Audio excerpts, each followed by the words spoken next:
Let's also talk about what's happening in crypto today, because we have been watching Bitcoin after it saw a big monthly gain last month, along with other risk assets, right? We saw Bitcoin rise almost 24% in July. That was its biggest monthly rise since October of 2021. A little bit of a pullback today, but still above 23,000.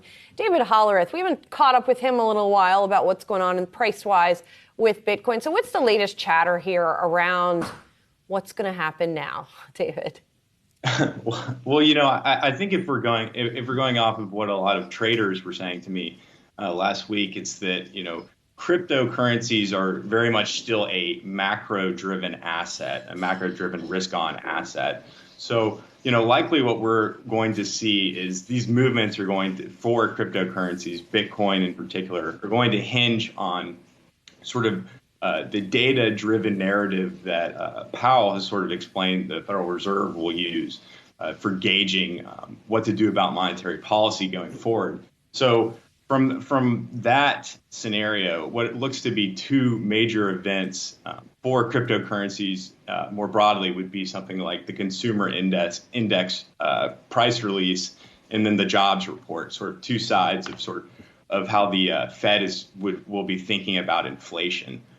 Now, added to that, though, I think another thing to point out outside of the interest rate increase, which was largely expected last week by the market, the strength of the U.S. dollar really does define these assets. And interestingly, on July 13th, the U.S. dollar strength peaked. And since then, it's sort of been going down by about 2% as of now. And that was the same day that Bitcoin actually bottomed out. So to some degree, if we're just looking at cryptocurrencies at a much broader level, how they relate to other assets, we can kind of just see the U.S. dollar index going down, and we can kind of get an understanding that risk assets like cryptocurrencies are expected to improve in this scenario. And David, just given the movement higher we've seen in cryptos, is there any one hot area of the market you're focused in on? Yeah, Ether has looked particularly bullish. If you'll call out bulls in this type of market. I mean, obviously, Ether and Bitcoin are both still trading well below their 200-day moving averages. But Ether has this whole narrative around their software transition from proof of work to proof of stake, and the developers who are sort of behind all of that have come out with a stronger narrative in terms of giving reports for sort of these dress rehearsal tests leading up to it. And they've actually set a sort of a soft date for the transition to sort of begin / finish in the week of September 19th.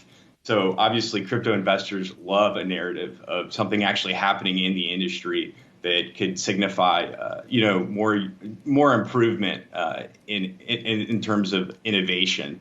And really, there are a lot of questions about the Ether merge and what that will mean for the cryptocurrency. But one sort of definite one is that its energy consumption of the Ethereum blockchain will reduce by 90%. So that's a big win that Ethereum proponents are certainly touting now.